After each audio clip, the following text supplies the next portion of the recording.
Kalimutan mo na ang lahat ng narinig mo sa mga engkanto.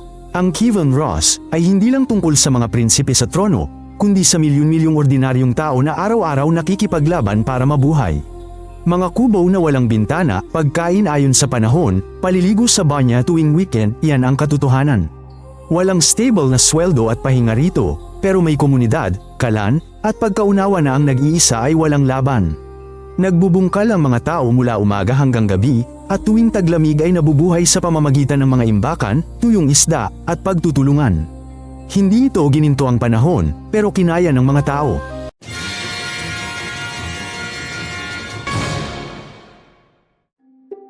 Ang Kiev ang itinuturing na sentro, ngunit mahalaga rin ang ibang mga lungsod, sa tabi ng mga ilog, sa mga tawiran.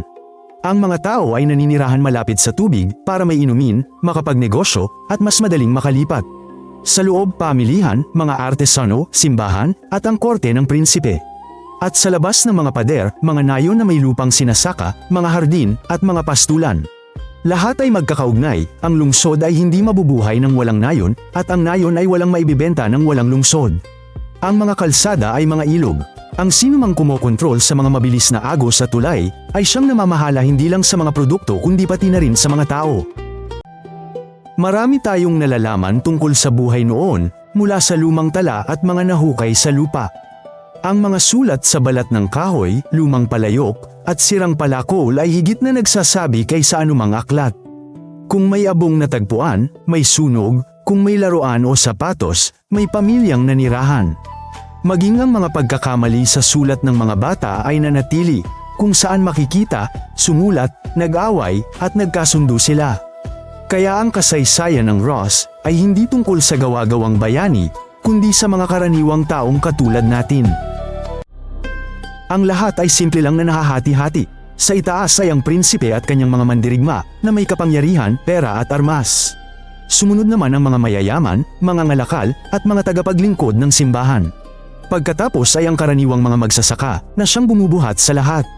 Mayroon din namang mga umaasa, ang mga nagkaproblema, nalubog sa utang, o ipinanganak sa maling lugar. At mayroon pang mga kalap, halos katulad ng mga alipin. Minsan ay maaaring umangat ang antas, kung pinalad. Minsan naman ay kabaligtaran, tagutom, utang, at hindi ka na malaya. Ang lahat ay nakasalalay sa komunidad at kapalaran. Ang mga call-up ay hindi tungkol sa pagtakas at kalayaan. Maaari silang bilhin, ipagbili, at ipagpalit. Mayroong napunta roon dahil sa utang, ang iba ay isinilang na ganoon, ang iba ay dahil sa krimen. Nagtrabaho sila para sa mga amo, sa kusina, sa bukid, at sa pagawaan.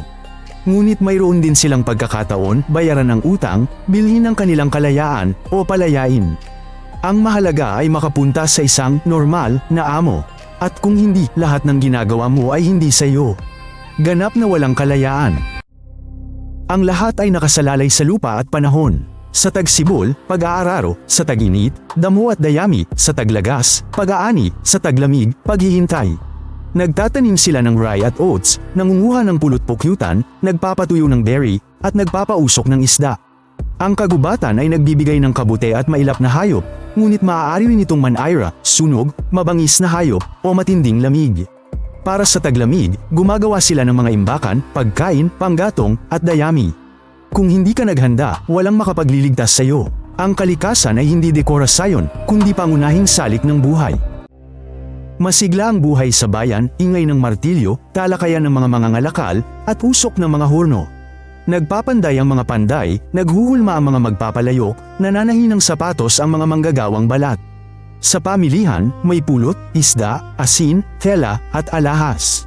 Hindi laging pera ang gamit, kadalasan ay palitan. Alam ng mga mangangalakal kung saan at kailan magkalakal, at kung sino ang mas mainam huwag pakisamahan. Ang lahat ay nakatali sa mga kasunduan, kalsada, at tulay. Ang sinumang kumokontrol sa pamilihan, siya ang mayaman. Ang bahay ay isang troso na kubo. Sa loob ay may pugon, mga bangko, ball, at mga istante.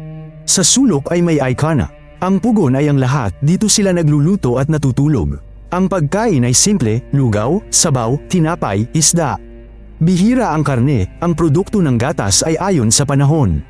Uminom sila ng kvass, kumain ng pinatuyong prutas, at nagasin ng repolyo.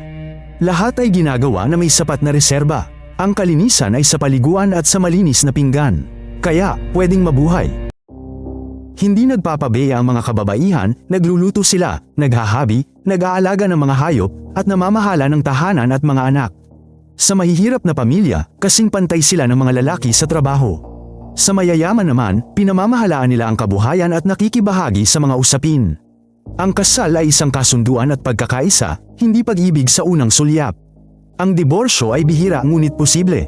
Maaaring magkaroon ng ari-arian ang mga babae at makaimpluwensya pa sa mga usapin, lalo na kung sila ay nabalo. Ngunit sa kabuuan, napakalaki ng responsibilidad at kakaunti lang ang kanilang mga karapatan. Batang-bata pa, may gawa na. Nagpapastol, nagbubuhat, nagwawalis. Lalaki natutong lumaban o gumawa, babae, manahit magluto. Sa syudad, pagbasa at pagsulat ang itinuro ng pari o monasteryo. Ang marunong bumasa at sumulat, nakapamamahala ng gawain, nakasusulat ng liham, at nakababasa ng panalangin. Bihira ito, subalit hindi naman himala. May batang nagsusulat ng mensahe sa balat ng kahoy sa magulang o kaibigan. Ganyan sila nabuhay, walang portfolio, ngunit may tungkulin. Bago ang Kristyanisasyon ng Ross, sumasamba sila sa kalikasan, araw, tubig, at espiritu. Nang dumating ang Kristyanismo, simbahan, pag-aayuno, santo, nanatili pa rin ang mga lumang kaugalian. Ang pananampalataya ay bahagi ng buhay, hindi hiwalay na gawain. Ang mga pista ay hindi lang dasal kundi puno rin ng saya, awit, laro, at sayaw. Sinubukan man itong ayusin ng simbahan, namuhay ang bayan ng sarili. Kaya't kapwa sila umiral sa puso at kalendaryo. Kapag nagkasakit, gamutin ng ugat, pulot, o palaygo. Kung sumasakit ang ngipin, ipitin sa bibig ang pinaglagaan. Ang hiwa ay takpan ng dagta. Ang hilit ang nagpapaanak, at ang albularyo ang gumagamot gamit ang halaman. Minsan nakakatulong ito, minsan naman ay hindi. Ang karaniwang haba ng buhay ay humigit kumulang 30 taon, ngunit ito ay dahil sa madalas na pagkamatay ng mga bata. Ang mga nakakarating sa hustong gulang ay kayang mabuhay ng matagal. Ang medisina ay primitive noon, ngunit ginawa nila ang lahat ng kanilang makakaya. May mga batas noon, kapag nagnakaw, magbayad, kapag nanakit, magbayad, kapag pumatay, malaking kabayaran. Halos lahat ng kaso ay may multa. Iba-iba ang paglilitis, ang ilan ay batay sa patakaran, ang iba naman ay sa puwersa. May mga saksi, panunumpa, at kung minsan pa nga'y mga pagsubok. Halos wala silang kulungan, mas madalas ay nagkakasundo sila. Ang mahalaga ay hindi maghayganti ang pamilya at maisara ang kaso. Ang kapayapaan sa komunidad ang mas pinahahalagahan kaysa sa parusa. Lahat ay nagbabayad, sa pera, balahibo, isda, pulot. O kaya ay nagtatrabaho, nagtatayo ng tulay, naglilinis ng kalsada, sama-sama sa labanan. Dati, ang mga prinsipe mismo ang nangongolekta, naglalakbay sa mga lupain. Kalaunan, nagsimula silang magtalaga ng mga maniningil. Magkakaiba ang paraan ng pagbayad, pero para sa lahat. Kung masyadong gipitin, maaaring lumipat ang mga tao sa ibang prinsipe. Kaya ang matatalinong prinsipe ay nagbabalanse. Kung hindi mo sila papayagang mabuhay, mawawala sa iyo ang lahat. Pangunahing lakas ay drusin ang mga sundalong armado, bihasa, at tapat sa prinsipe. Armas, espada, palakol, kana, baluti. Kampanya para sa buwis, kalakalan, proteksyon. Kapayapaan kung may kita, digmaan kung kailangan. Ruta ng kalakalan, tawiran, kuta pinaglabanan. Nagdurusa ang tao, ngunit walang pananggay di magtatagal. Tagumpay hindi kabayanihan, kundi organisasyon at tamang panahon. Ang prinsipe ay may mga piging, regalo, panauhin, talakayan, at hatol. Ang lahat ay nasa kanya, kapangyarihan, hukbo, at hukuman. Ngunit kung sosobra, siya'y iiwanan. Ang palasyo ang sentro ng kapangyarihan. Dito na pagdedesisyonan ang mga digmaan, bayarin, at kasal. Ipinapakita ang yaman sa kasuutan, pagkain, at gamit sa mesa. Ngunit ang lahat ay nakasalalay sa katapatan, kung mawala ng tiwala ang mga tauhan, walang ginto ang makapagliligtas. Ang damit ay ayon sa panahon at kakayahan ng bulsa. Ang mga lalaki ay nagsusuot ng baro, pantalon, at sinturon, habang ang mga babae naman ay mahahabang damit at balabal, sa taglamig ay balahibo, at lino naman sa tag-init. Ang sapatos ay gawa sa balat o lapta, mga palamuti, kung may sobrang pera, ay singsing, kwintas, at palawit. Ang mayayaman ay may makukulay na tela, samantalang ang mahihirap ay abuhin at simple, kaya sa damit pa lang, agad nang makikita kung sino ka at saan ka galing. Ilog ang pangunahing daan. Bangka, Karawan, pahirapang paglilipat. Pinagkalakal lahat, pulot, balahibo, isda, tela, metal, asin. Kapalit, alak, alahas, pampalasa, salamin. Batid ng mga ngalakal, takbo ng tubig, panganib, mapagkakatiwalaan. Kalakalan, di lang produkto, ideya rin. Kumalat di lang gamit, pati gawi, kaugalian, salita. Kilala ng lahat sina Ilya Hermes, Dobrynya, at Ali Osha. Ang mga bilinan na ito ay mga kwentong may malalim na kahulugan, naglalaman ng lakas, karangalan, at pagtatanggol sa mahihina.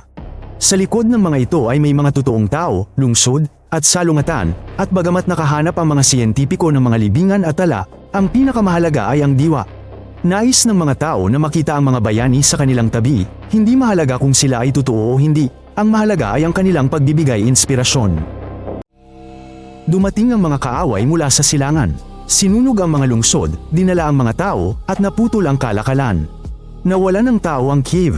Lumipat ang buhay pahilaga sa ibang mga lungsod, ngunit nanatili ang mga tradisyon.